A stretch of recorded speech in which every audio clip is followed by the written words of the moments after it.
반갑습니다. 예, 반갑고요.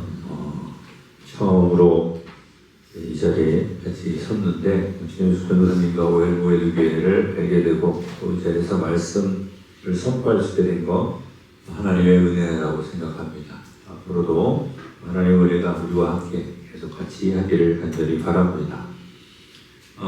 말씀을 준비하면서 뭘 해야 될까 좀 고민을 좀 했는데 하나님께서 이 말씀 주시더라고요. 우리가 지금 현재 그리스도인으로 세상을 살아가는 동안에 우리가 주의해야 될 것이 무엇인가 한번 생각을 해봐야 할 것인데 하나님께서 사람들에게 자유를 주셨어요. 절대로 안 건드리시죠. 어떻게 하든지 간에. 근데 하나님께서 자유를 주셨지만 하라는 것과 하지 말라는 것을 분명히 우리에게 알게 하셨다는 거죠. 아담에게도 그렇게 하셨고요. 대체로 보면 하나님께서 마음대로 할 수 있는 것을 엄청나게 많이 주셨음을 우리는 창세 때부터 알 수 있습니다. 주님께서 아담에게 허락하셨던 것도 그 동산에 있는 모든 과실수를 다 먹을 수 있게 했었을 때 단 한 가지만을 금지하셨던 것처럼 세상의 많은 일들이 우리가 하나님 뜻 안에서 마음대로 할 수 있는 그런 자유를 주신 거거든요. 근데 거기서 더 중요한 것이 무엇이냐면 마음대로 할 수 있는 것보다도 하지 말아야 할 것이 무엇인가를 우리가 눈치채지 못하고 살아가는 경우가 너무나 많습니다. 시편 1편을 보면 복이 있도다 이렇게 시작하거든요. Blessed is the man 이렇게 시작을 하는데 이 Blessed is the man 이걸 한국말로 번역하기가 참 어려워가지고 예전에 이제 복 있는 사람은 이렇게 번역을 하기도 했고 근데 그건 좀 순서가 좀 뒤집혔고 현재는 또 이런 사람 복이 있도다 이렇게 번역을 했는데 느낌이 그런 느낌이 아니라 복이 있도다 이렇게 선언하고 시작을 하는 거예요. 복이 있다. 근데 이런 사람이라고 하는데 이런 사람이 하나님의 복을 누리는 사람이 시편에서 복이 있는 사람 또 복을 못 받을 사람 하나님의 의인과 악인 이렇게 구별되거든요. 근데 그 첫 시작이 무엇이냐면 하지 말라는 것부터 시작을 해요. 보면은 하나님을 따르지 않는 자들의 계획대로 걷지 아니하고 죄인들의 길에 서지 아니하고 조롱하는 자들의 자리에 앉지 않는 사람은 복이 있도다 이렇게 시작을 하는 것이 시편의 시작입니다. 그제서야 다음에 그 사람이 주로 한 것 하나님의 말씀을 묵상해서 주야로 묵상해서 이제 시내가에 심은 나무와 같다라고 말하거든요. 근데 우리는 주님 안에서 내가 무엇을 할 것인가도 중요한데 하지 말아야 할 것이 무엇인가를 망각하고 살아가면서 해도 돼에만 너무 집중되어 있는 경우도 많지가 않습니다. 이 균형이 안 맞는 거죠, 사람들이. 하는 사람은 너무 해서 문제고 하지 않는 사람은 너무 또 긍정주의적으로 막 너무 잘나서 문제고 근데 반드시 하지 말아야 될 것은 있다는 거. 그걸 우리가 기억을 해야 되는 거예요. 하나님은 허용이 훨씬 많아요. 근데 허용했다고 해서 다 해도 되는 것이냐는 아니라는 거죠. 예. 허용했다고 해서 다 해도 되냐? 허용은 어디까지나 허용이고 주님은 그것에 대한 책임을 언제나 묻습니다. 성경에서 가장 무서운 말씀 중에 하나가 저는 제일 무서운 게 하나님이 살아계시다예요. 하나님이 쳐다보고 계시거든요. 요즘 사람들이 저런 CCTV 신경 쓰지 않는 사람들도 있지만 CCTV가 사방에 있으니까 사람들이 좀 조심스러워졌잖아요. CCTV보다 더 무서운 게 하나님은 CCTV보다 더 정확하게 사람의 마음속까지도 보고 계시는 분이다라는 것을 기억을 하면 하나님께서 허용한 것과 그분의 명령을 우리는 생각하면서밖에 살아갈 수가 없습니다. 우리에게 혼의 자유를 줬다고 해서 그건 누구도 심어가지 못하죠. 내가 생각하는 거 누가 뭐라 그러겠습니까? 내가 이렇게 하는 건 다른 사람들한테 피해만 주지 않으면 법망에 걸리지만 않으면 상관없다고 생각하지만 과연 그럴까?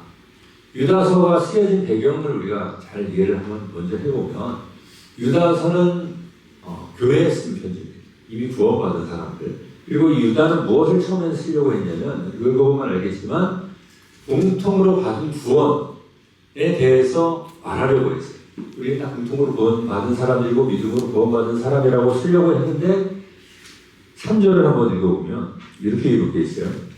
유다서 3절입니다. 제가 읽어보겠습니다. 사랑하는 자들아 공통의 구원에 관해 내가 너희에게 쓰려고 모든 열심을 내던 차에 성도들에게 한 번 전달된 믿음을 위해 너희가 힘써 싸우라고 내가 너희에게 써서 권면할 필요가 생겼나니 이는 알지 못하는 가운데 기어 들어온 어떤 사람들이 있기 때문이라. 그들은 이 정죄를 받도록 예초부터 미리 정해진 자들로서 하나님을 따르지 않는 사람들이며 우리 하나님의 은혜를 세교거리로 바꾸고 유일하신 주 하나님과 우리 주 예수 그리스도를 부인하는 자들이니라 이렇게 말씀하고 있습니다. 이것을 딱 보면서 오늘날 우리가 보고 있는 한국교회의 모습 같다라는 그런 생각을 하죠. 교회라는 이름으로 건물이 세워지고 또 운영이 되고 지금 이 시간에 수많은 교회들이 예배를 드리고 있지만 한 번 전달된 믿음과 또 그것을 통해서 우리가 구원을 받았습니다라는 말씀 속에서 은혜롭게 그 하나님의 놀라운 은혜를 체험하면서 또 감사하면서 살아가고 있는 사람들이 있는 반면에 알지 못하는 가운데 어떤 사람들이 기어 들어와서 마귀가 집어넣은 거겠죠. 기어 들어와가지고 그 하나님의 은혜를 세교거리로 바꾼다. 음란한 것들로 아주 값싼 걸로 하나님이 지었으니까 그냥 이렇게 살아. 괜찮아. 하나님 다음은 용서해줘. 이런 식의 말씀인 거죠.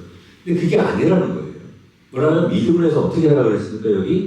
여기가 힘써 싸우라고 하고 있습니다. 우리가 가지고 있는 믿음이 진짜라면 그 믿음의 순수성을 지키기 위해서 힘써 싸우라는 것이 이 유다서의 핵심적인 내용이에요. 그러면서 하는 이야기가 무엇이냐면 그런 사람들이 어떻게 멸망해 나갔는가라는 것을 성경에 있는 세 사람의 길을 통해서 말씀하고 있는 것이 바로 오늘 본문에 나온 가인과 발람과 고라의 길입니다. 그래서 오늘 말씀의 제목을 걷지 말아야 할 길들. 제가 청년들 설교할 때는 그냥 길 이렇게 해서 설교를 하기도 해요. 길이 세 개이기 때문에. 근데 조금 더 이해를 돕기 위해서 걷지 말아야 할 길들이라는 제목을 잡았는데 걷지 말아야 할 길들 첫 번째는 가인의 길입니다. 가인이 과연 어떤 길을 걸었나? 이게 이미 다 아는 얘기지만 오늘 말씀을 통해서 다시 한 번 더 생각을 해봐야 됩니다. 자, 가인은 하나님 앞에 예배를 드렸던 사람입니다. 종교인이에요, 종교인. 사람들이 생각하는 것처럼, 뭐라 그럴까? 가인하는 사람들이 얼른 떠오르는 경우는, 살인자. 인류 최초의 살인자. 아니에요. 그는 종교인이었습니다. 네. 창세기 4장 3절을 보면 시간이 흐른 뒤에 아담이 가인과 아벨을 낳고 난 다음에 시간이 많이 흘렸어요. 다른 아이들이 많이 나와가지고 또 다른 공동체를 만들 정도로 많은 시간이 흘렀다고요. 이건 정확한 연대가 성경에 나오지 않아서 이해를 정확히 할 수는 없지만 대략 추측을 해보면 아담이 셋을 낳았던 나이가 100살이거든요. 그럼 가인하고 아벨도 그 정도 나이를 먹었겠죠. 희한하게 아버지와 나이가 비슷한 아들들입니다. 최초의 사람이라서 이게 가능해요. 근데 100년 정도 지나고 나서도 가인은 하나님 앞에 예배를 드리기 위해서 땅의 열매 중에서 하나님께 드릴 헌물을 가져온 거예요. 좋잖아요. 그죠? 자기가 열심히 땅에서 거둔 걸 가지고 자기가 먹고 살고 배부르는 게 아니고 하나님께 드리려고 가지고 왔던 사람이라는 거예요. 하나님 앞에였을까? 하여튼 좌우지간에 하나님이 계시다는 것을 인지하고 자기 아버지께 들었겠지요. 인지를 하고 뭔가 그분께 자기 열심을 드러내고자 하는 사람이었던 것은 분명해요. 종교적 열심이에요. 제가 평가하기로는. 그 열심이 얼마나 높은 것이었냐 것을 보면 가인의 태도를 보면 알아요. 그러니까 그냥 형식적인 것만 좋아하고 그냥 종교생활 좀 한번 말지 뭐 이런 정도였다면 가인이 화를 낼 필요가 있었을까요? 없었습니다. 근데 창세기 4장 5절에 보면 가인과 그의 헌물에는 관심을 보이지 아니하셨으므로 하나님의 관심을 못 받았어요. 그때 가인은 몹시 분을 내고 그 얼굴에 침울해졌어요. 하나님이 자기 헌물을 받지 않은 것에 대해서 분을 내고 침울해졌어요. 하나님에 대한 뭐가 있어요? 열심이 있어요. 근데 그 열심의 방향성이 문제라는 겁니다. 하나님을 갈망하는 마음도 있고 하나님께 인정받기를 원하는데 하나님이 드렸는데 그걸 안 받았어요. 그 마음이 그저 그랬다면 아무런 반응도 없었겠죠. 그냥 들었든지 말든지 뭐 나 내 할 일까지. 그게 아니라 분을 내고 침울해졌다는 우울해졌다는 얘기예요. 얼마나 하나님에 대해서 간절한 마음이 있었을까요? 가인. 생각을 해보세요. 그렇잖아요? 그 간절한 마음이 없으면 내가 사랑하지 않은 사람에게 선물 툭 던져 제가 안 받아서 저러든가 말든가 이거 지나갈 텐데 정말 내가 저 사람을 인정해 주기를 원하는 사람한테 선물을 줬는데 그 사람이 안 받아요. 그럼 어떻게 할까요? 화나잖아요. 그 상황이에요. 가인은 종교적으로 봤을 때는 진짜 끝내주는 종교인. 근데 무엇이 문제일까요? 드려진 예물이 문제였습니다. 하나님께서 안 받으시기 때문에 그거 안 받아 내가 이렇게 하는 거예요.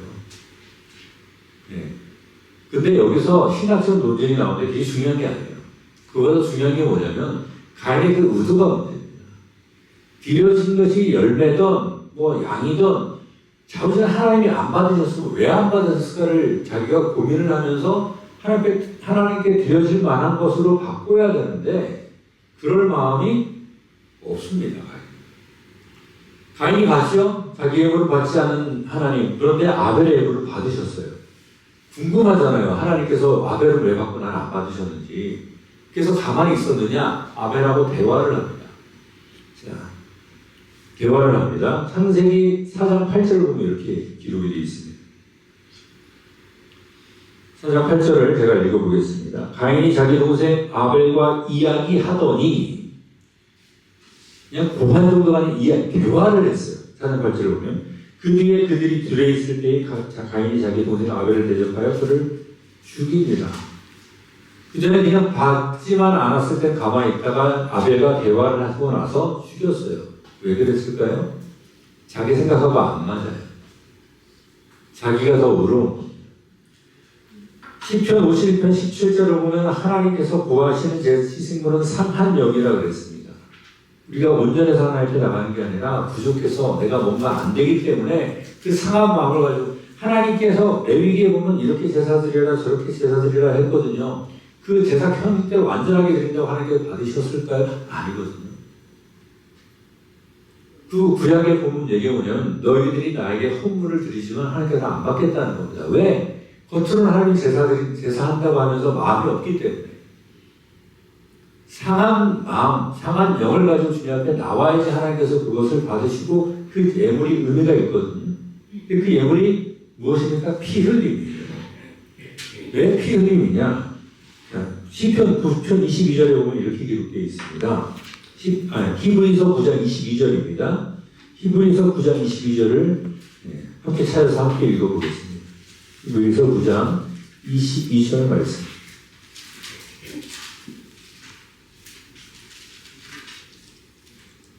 읽을게요. 시작. 율법에 따라 거의 모든 것이 피로서 깨끗하게 되느니 피 흘림이 없으니 사명이 없느니라. 구약의 모든 제사가 피 흘림의 제사입니다. 이렇게 얘기하면 또 소제는 그냥 몫이 갈아서 드리는 건데 이런 사람이 있는데 첫째는 소제는 속죄함과 상관없는 제사고 첫 번째는 그리고 그 소제조차도 곡물을 그냥 드리는 게 아니라 빻아가지고 작사를 내어 드려요. 예. 그러니까 하나님은 뭔가 희생하는 걸 받으신다는 거죠. 아벨하고 대화할 때 아벨이 이런 얘기를 안 했을까요? 내가 양을 드린 이유는 내가 죄인이라서 내가 되어져야 되는데 그럴 수가 없어. 그래서 난 내 양을 갖다가 바친 거야. 그것도 그렇게 하지 않을래? 이해가 안 되는 거죠. 가인은 자기 생각이 있으니까. 자기 생각은 뭡니까? 내가 이렇게 많은 것을 해놨는데 하나님 이거 받으셔야지. 누구의 의입니까? 아벨은 자기가 의가 없다는 것을 인정하고 하나님 앞에 그걸 드렸지만 가인은 자기 의를 드린 겁니다. 자기 생각하고 맞지 않아요? 그럼 어떻게 하면 되는 겁니까? 아벨을 죽이면 되는 줄 알았어요. 아벨을 죽이면 되는 줄 알았어요. 왜냐? 아벨이 그렇게 주장을 하니까. 아벨을 죽였더니 어떻게 됩니까? 하나님이 참 나타나셔가지고 너 아들 왜 아벨을 왜 죽여서 이러시잖아요. 가인이 그 후에 회개했느냐 안 했느냐 그건 모릅니다. 그건 몰라요. 성경에 나와 있지 않기 때문에. 근데 가인의 후손들은 엄청난 짓들을 하죠. 우로. 가인의 이야기들이 지금 현대판 문화 사역하시는 것과 마찬가지로 그런 사람들이 이제 문명을 만들어가는 이야기들이 나오는데 그게 다 하나님을 대적하는 것들. 자기네들의 공로로 뭔가 하나님 내가 이 정도 되는 사람인데 뭐가 대단한데요? 죄를 져서 하나님 뚝 떨어져가지고 이제 가진 게 아무것도 없는데 하나님 나는 할 수 없습니다 이렇게 나가야지 하나님이 주시는 건데 그렇게 나가는 거예요. 어쩔 수 없었다고요? 예, 최근에 영화 어쩔 수 없다는 영화를 보고 충격을 받았는데 뭐가 어쩔 수가 없습니까? 자기가 살아있어서 어쩔 수가 없는 거예요. 하나님은 나 자신을 죽이기를 원하거든요. 근데 내가 진짜 죽을 수 없으니까 양을 드렸던 거예요. 내가 진짜 죽을 수 없으니까 누가 돌아가셨습니까? 예수님이 돌아가셨잖아요. 그럼 내가 내 의로 구원을 얻을 수 있습니까? 못해요. 근데 사람들은 자꾸 뭘 원합니까? 내가 원하는 뭔가를 자꾸 보고자 해요. 하나님께서 뭘 보여주시고 하나님께서 무엇을 원하는지 그걸 보고자 하는 것이 아니라 자꾸 내 의를 구하고 하나님 내가 이 정도 했으면 그래도 하나님께서 인정해 주셔야죠. 아우 사람들도 인정 안 해주네. 자기 혼자 잘났어요. 근데 그랬던 사람들이 누구냐면 예수님 시대의 바리새인과 사두개인들이 그랬어요. 구약 성경의 이사야서로부터 시작해서 수많은 대언서들을 통해서 메시아가 어떤 분이 오실 것이라는 걸 쫙 말씀해주고 예수님께서 오실 때마다 그 모든 것들을 다 보여주셨습니다. 표적으로. 주님의 외모가 아니고 주님께서 하시는 말씀과 일들로 다 보여주셨어요. 표적이 다 나타났어요. 그러면 남은 게 뭡니까? 아멘하고 메시아 어서 오시옵소서. 호산나를 그렇게 애들만 외치는 것이 아니라 다 같이 외쳤어야 되는데 이 사람들은 어떻게 합니까? 내가 보고 싶은 걸 못 봤어요. 그래서 어떻게 해요? 보여달래요. 예수님이 뭐라 그럽니까? 악화가 음란한 세대가 표적을 요구한다. 이미 다 보여줬는데 뭘 또 보여줘? 이 사람이 보여달라는 게 뭡니까? 자기가 보고 싶은 거 보여달라고. 지금까지 보여준 건 성경이 이미 기록된 데 상관없고 내가 보고 싶은 거 보여주면 그때 믿을 때 진짜 믿을까요? 안 믿어요. 그러니까 주님께서 요나의 표적 외에 내가 보여줄 게 없다라고 하면서 거기서부터 모든 표적을 적기 시작을 합니다. 마태복음 내용이죠. 과연 우리는 어떨까요? 우리는 과연 어때요? 네? 하나님이 원하시는 것이 뭔지를 찾습니까? 아니면 내가 보고자 하는 것을 가지고 하나님 그걸 보여주면 내가 하나님이 살아계심을 믿겠습니다. 하나님 내 길이 앞에 이르는데 하나님이 이렇게 해주시면 그 길이 하나님의 길인 줄 알겠습니다. 이렇게 말하는 게 내 속에서 우러나는 저도요. 이게 아닙니까? 가인의 길을 가지 말래요. 가인의 길이 뭐냐면 내 생각으로 가득한 길이었어요. 하나님의 뜻은 상관없고 그냥 아들 죽여버리면 하나님의 뜻이 바뀌겠지라고 생각했지만 하나님이 직접 나타나고 아무리 내가 그렇다고 그래도 하나님이 아니라 그러면 아닌 줄로 믿으시길 바랍니다. 가인처럼 자기 의로 가득한 종교인의 길을 가지 말자는 거죠. 우리는 종교인이 아니에요. 우리는 그리스도인입니다. 두 번째 따르지 말아야 될 것은 발람의 길인데요. 이거는 발람 이야기까지 넘어가면 너무 길어서 그냥 유다 선생 이야기만 가지고 이야기들을 또 하겠습니다. 민수기 이야기를. 11절 이야기에 보면 이렇게 기록이 되어 있죠. 발람에 대해서는 대가를 위해 발람의 잘못을 따라 탐욕스럽게 달려갔다 하였습니다. 도대체 발람의 길이 무언가? 사람들이 간혹 오해하는 게 발람이 하나님의 대언자인 줄 아는 사람들이 있는데요. 발람은 그런 사람이 아니고 그 당시에 그 모압 지역에 살던 무당이었습니다. 무당. 그래서 자기가 주술하는 방법이 있고 이 발락이 발람을 통해서 하고자 했던 것이 뭐냐면 이 점쟁이 발람에게 쟤네들이 섬기는 하나님 말고 네가 하는 방법을 갖다 쟤네들 저주 좀 해줘. 이거였어요. 그때 그렇게 하려고 어떻게 했습니까? 좀 용한 무당이었나 봐요. 그래서 막 발락의 그 모압의 장로들과 미디안의 장로들이 그 대가를 가지고 엄청나게 몰려옵니다. 민수기 22장 7절에 기록되어 있어요. 모압의 장로들과 미디안의 장로들이 점치는 대가를 손에 들고 떠나 발람에게 와서 발락의 말들을 그에게 말했습니다. 발람이 이게 왜 떡이냐죠. 자기 아무리 용한 점쟁이고 무당이지만 이게 모압과 미디안의 장로들이 이런 금은보화를 들고 자기한테 와서 점쳐달라 그러니까 너무 좋죠. 그런데 벽에 걸리기 시작합니다. 그동안에 보지 못했던 전혀 다른 신, 압도적인 하나님이 나타나가 너 하지마 이렇게 하는 거예요. 겁이 나겠습니까? 안 나겠습니까? 나죠. 그동안 자기 접실 때는 막 자기 이상한 귀신들하고 점치고 막 이랬는데 갑자기 상대도 안 되는 하나님이 나타나가지고 너 하지마 이러니까 겁이 나잖아요. 그러니까 자꾸 이런저런 말로 돌려대는데 그래도 하나님 하지 말라 그러니까 가야 돼요, 말아야 돼요. 못 가야지 정상인 거죠. 근데 뭐가 있습니까? 앞에 돈이 있잖아요.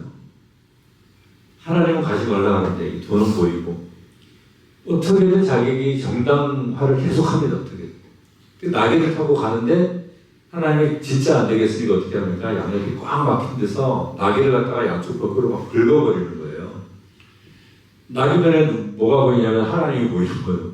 발람은 안 보니까 막 때리기만 해요. 그래서 갑자기 당나귀가 말을 까지 않아요. 진짜 놀라운 일입니다. 말할 당나귀가 동화가 아니고요. 실제로 성경에 있는 이야기예요. 아니 내가 지금 가지 못해서 못 가는데 왜 때리냐고. 그러니까 그래도 가니까 하나님이 발람한테 어떻게 나타나잖아요. 너 가지 마. 그런데도 가자. 그럼 가. 그래. 그렇게 가고 싶으면 가. 가서 대신에 내가 시키는 대로 해. 그래서 갔어요. 자기가 원래 점치던 방법대로 하려고 딱 했는데 이상하게 그때 성령이 그에게 임한 거예요. 말이 안 되는 거죠. 이겨도 무당한테 성령이 임했어요. 하나님은 뭐든지 다 가능하신 분인 줄로 믿으시길 바랍니다. 이겨도 무당한테 성령이 임했는데 이 사람이 진짜로 자기가 하고 싶은 말을 하는 게 아니라 성령이 말하는 대로 말할 수밖에 없는 상황이 생기는 거죠. 발락이 이상하니까 여기 옮겼다 저기 옮겼다 저기 옮겼다. 근데 발락은 안 되겠어요. 끝까지 결국은 하나님의 하시고자 하는 말씀을 발람의 입을 통해서 다 통해서 말씀하게끔 하십니다. 하나님의 음성을 들으시길 바랍니다. 하나님이 놀라운 분이에요. 점쟁이를 통해서도 하나님의 뜻을 밝히셔요. 이게 진짜 놀라운 거예요. 저희 어머니가 예수님 왜 믿는지 아세요? 저희 외할머니가 몸이 아파가지고 굿하다가 점쟁이가 예수님 믿으면 이거 안 옵니다. 이래가지고 예수님 믿었어요. 그런 애들이 있어요, 실제로. 그러니까 발람 입장에서는 어떻게 합니까? 우리도 막 쉽게 체험하지 못하는 그 놀라운 성령 체험을 한 거예요, 말하자면. 하나님이 계신 건 너무나 확실해요. 근데 자기도 어떻게 할 수 없으니까 발람한테 이렇게 저렇게 얘기하고 가버렸습니다. 거기까지는 잘 된 줄 알았어요. 이게 아니에요. 발람은 돈을 포기 못하는 사람이에요.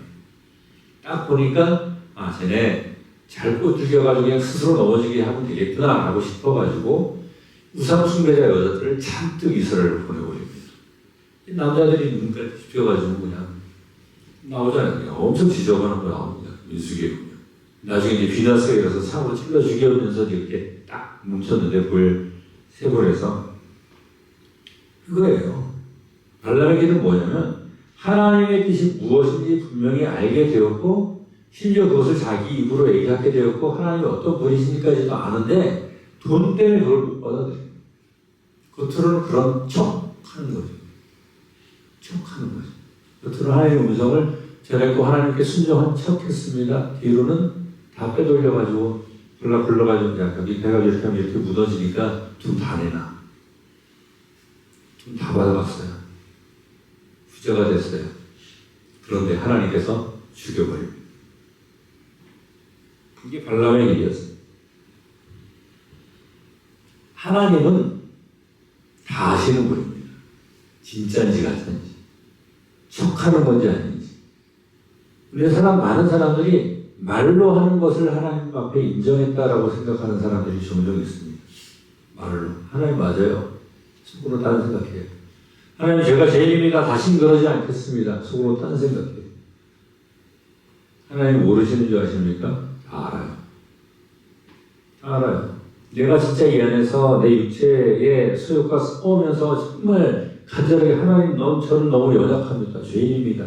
라고 하는 것과 겉으로는 하나님 저는 죄인입니다. 잘못했습니다. 속으로는 이거 끝나면 어디 가가지고 뭐 해야지. 이거 하나님 뜻 아닌데 뭐 한 번쯤은 괜찮겠지. 다 알아요. 하나님. 이게 발람의 모습이에요. 히브리서에 보면 아주 무서운 말씀이 하나 있습니다. 히브리서 6장 6절을 한번 찾아서 읽어보겠습니다. 히브리서 6장 5절과 6절. 제가 한 절, 여러분이 한 절 이렇게 읽겠습니다. 제가 5절 읽으면 여러분들이 6절을 읽어주시기를 바랍니다. 6장 5절과 6절입니다. 제가 5절 읽고 여러분들이 6절을 읽겠습니다. 하나님의 선한 말씀과 오는 세상의 권능을 맛본 자들이 떨어져 나가면 다시 그들을 새롭게 하여 회개하는 것이 불가능하기 때문이니 그들은 자기들을 위해 하나님의 아들을 새로이 십자가에 못 박고 공개적으로 그들을 모욕하느니라. 아멘. 1차적으로 히브리인들에게 하는 말씀이 맞습니다.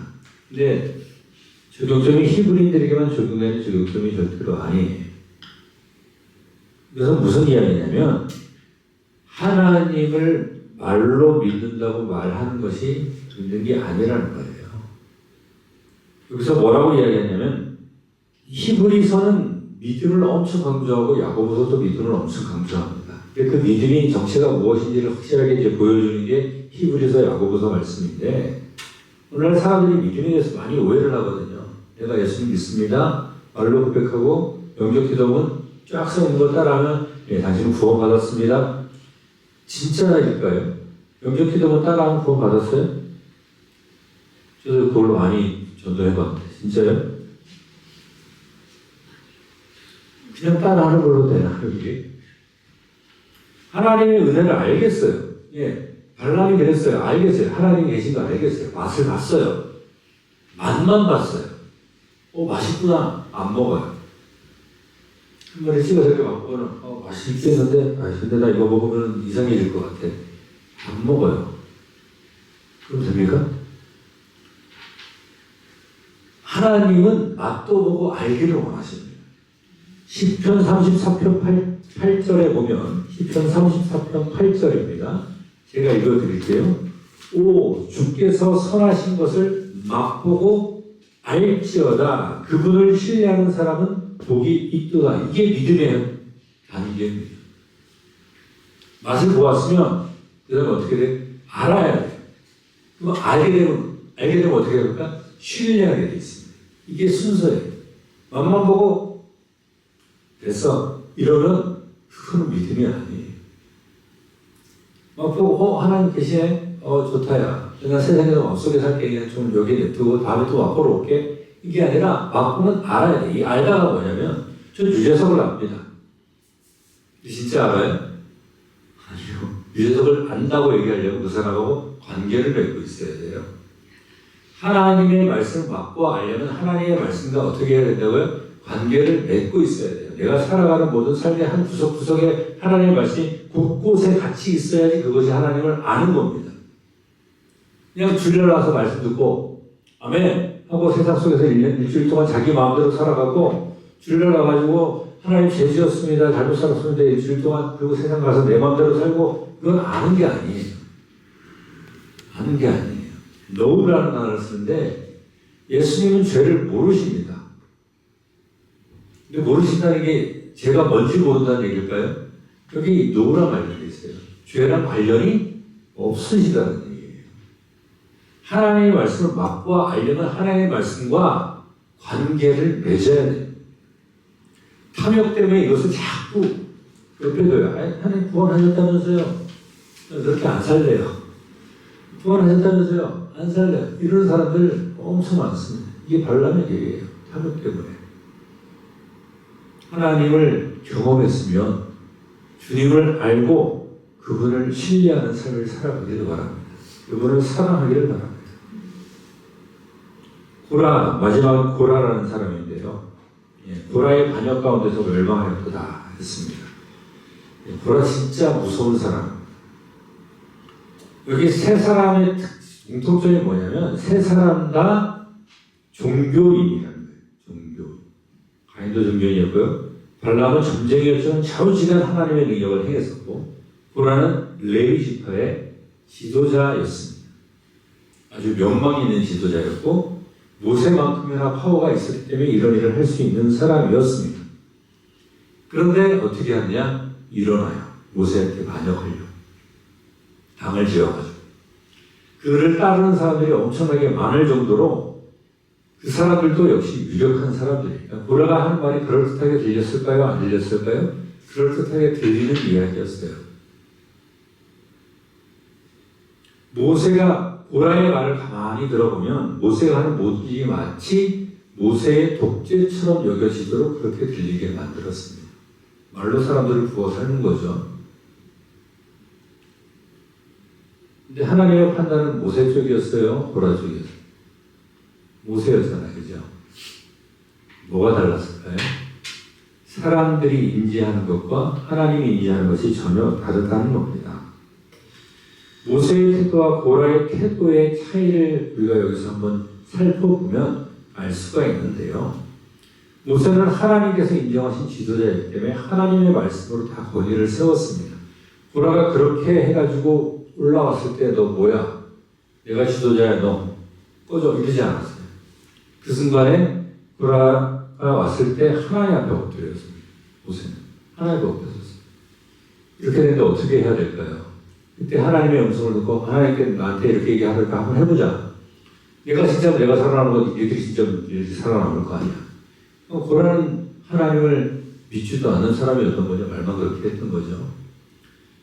만약에 하나님을 인지하고 믿었으면 모세가 그 정도 얘기했을 때 벌써 무서워서 아니야 갈게 이렇게 했어야 말할 텐데 하나님대로 잘 따라하잖아요. 그죠?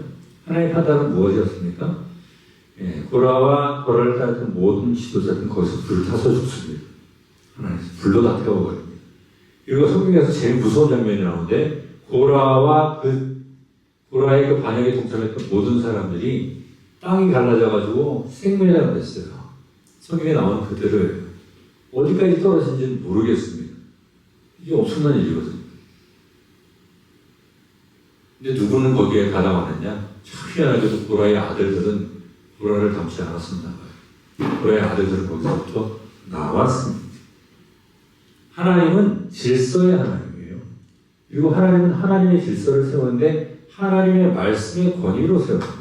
모세가 잘나서 모세가 거기 지도자 위치에 간 거 아니었어요. 모세는 하나님 앞에서 안 가려고 그랬어요. 저 말도 못하고 어떻게도 못해요. 그런데 하나님이 가. 그래서 내가 너한테 말을 줄 테니까 가. 그럼 모세의 권위가 다 어디에서부터 나왔습니까? 하나님의 말씀으로부터 나왔거든요. 독재처럼 보일지는 모르지만 그 모세의 독재가 아니고 하나님의 독재입니다. 하나님 말씀 안 듣다가 막 자빠지고 하나 놀라운 일 벌어지고 홍해도 갈라지고 이런 일 벌써 있었던 일이잖아요. 고라가 그럴 수 있을 만한 여지가 사실은 없습니다.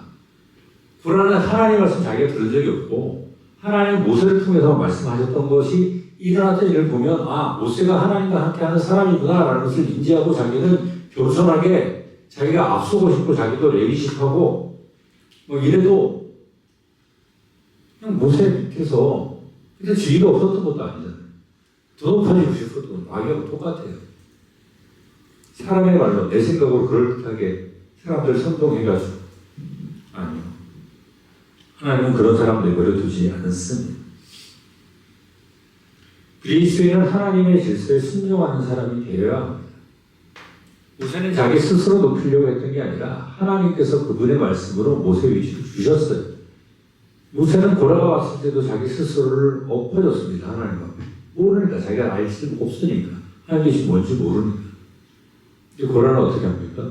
끝까지 자기 말이 맞다고 우기다가 멸망당합니다. 그것도 성경에서 가장 끔찍한 방법. 성경에서 구약 성경에서 죽었다고 다 구원받지 못한 사람은 아니거든요. 그때로 보면 고라는요 멸망당했어요. 여기 나온 대로 하나님을 믿었던 적이 없기 때문에 그렇습니다. 하나님은 스스로 높이지 않는 모세와 같은 사람 그리고 하나님의 세우심에 순종할 수 있는 사람 아벨하고 같이 갔잖아요. 제사장 자기 형을 세웠잖아요. 어떻게 보면 그런 것들이 어떻게 보면 자기 지도권에 위협이 되는 거예요. 왜냐하면 모세는 지금 정치적 지도자고 영적 지도자는 아론이 되는 생각입니다. 그런데 어떻게 합니까? 하나님 하는 거예요. 그리고 인간적인 근거와 논리로 그런 세력으로 이 길을 끌고 가지 않았던 것이 모세였습니다. 그 반대로 갔던 것이 고라였던 거죠. 그리고 이것을 주의 깊게 들어봐야 돼요. 유다서가 쓰여진 목적이 믿음으로 싸우라는 거예요. 처음에는 구원의 확증, 이들 보편적으로 얻은 구원 이런 것을 얘기하기 너무 소중한 거니까 하나님의 은혜니까 쓰려고 했는데 쓰려는 그의 이상한 일들이 생긴 거예요. 이거 구별할 수 있어야 되겠구나. 그래서 쓰게 뭐냐면 과인과 발람과 고라 이야기를 꺼내는 이 세 사람의 특징들은 뭐냐면 마치 하나님과 관련이 엄청나게 있는 것 같은 사람들인 거죠. 가인은 하나님에 대한 엄청난 열정을 갖고 있었고 나는 하나님 앞에 어떻게든 인정받아야 돼. 그 인정받는 방법이 하나님의 방법이 아니라 자기의 방법이었던 거예요. 발람이요? 하나님의 성령의 능력까지 체험했던 사람. 임해가지고 자기가 말하고 싶은 대로 자기가 그런 말을 해본 적이 없어요. 수준 막 나가요. 그런데도 뭐에 눈이 멀어서 돈에 눈이 멀어가지고 그냥 뒤로 딴짓해버렸어. 그러나 엄청난 명망이 있는 어떤 위치와 인간적인 근거들도 있고 사람들을 설득할 만한 논리도 있습니다. 하나님께서 너 아니야 끝내버렸어요. 구원 받으셨습니까? 아멘. 예, 우리 그 확실하게 대답할 수 있어야 돼요. 그런데 문제는 교회 안에 들어와 있다고 사람들한테 기독교인처럼 보인다고 가인과 발람과 돌아갔다고 구원받았다고 착각하는 사람들이 많아요. 그러면 안 돼요. 구원은요, 믿음으로 얻습니다. 절대 믿음으로 얻습니다. 사람은 그거를 살 수 있는, 제가 제일 싫어하는 그 노래가 천국은 맞습니다. 집 팔고 냉장고 팔면 천국을 살 수 있습니까? 못 사요. 그건 방법이 아니에요. 반대예요. 주님께서 우리를 사셨어요. 근데 문제는 뭐냐면 종교인처럼 보이는 사람들이 문제예요. 종교인처럼. 하나님에 대한 열정과 생각은 가득한데 내 생각과 내 의만 가득합니다. 내가 하나님 말씀보다 위에 올라가가지고 사람들을 평가해. 아, 저 인간은 저래. 그 사람은 저래. 손가락질 하는 순간 그 손가락질이 다 누구한테 돌아옵니다? 나한테 돌아와요. 로마서 2장 1절 말씀. 하나님에 대한 열정이 있어도 내 생각과 내 의만 가득하면 가인처럼 되는 거고요. 설령 심지어 누가 얘기하는 성령의 능력까지 그런 것까지 체험했다 치더라도 내 탐욕대로 살아가면 그거 구원받은 사람은 아니에요. 인정하는 사람이 많아요, 나를. 그리고 그 사람 권위까지 무시하지 못할 정도가 돼요. 그 권위가 하나님이 세우신 것이 아니면 내가 아무리 높아져도 일순간에 하나님께서 불태워버리시는 것이 하나님의 능력이랍니다. 우리가 예수를 믿고 거듭난 성도라면, 거듭나지 못한 사람이라면 먼저 예수를 믿고 구원받는 게 먼저 우선순위예요. 근데 내가 진짜 예수 믿고 구원받은 사람이고 신앙생활 하는 사람이라면 점검해야 돼요. 내가 진짜 구원받은 사람답게 살고 있는가? 내가 구원받은 내 믿음이 진짜인가? 말로는 믿음 하면서 내가 그렇게 마음만 탁 꽂고 그냥 알지 않으려고 하는 그런 위치에 있지는 않은가? 정말 많아요. 그냥 교회 와서 앉아있고 자기는 헌금을 했고 몇 년 동안 교회 등록돼 있었고 헌금을 하고 어디 가서 종교가 무엇입니까? 기독교인입니다 라고 얘기하고 와서 11조도 하거든요. 구원 받았습니까?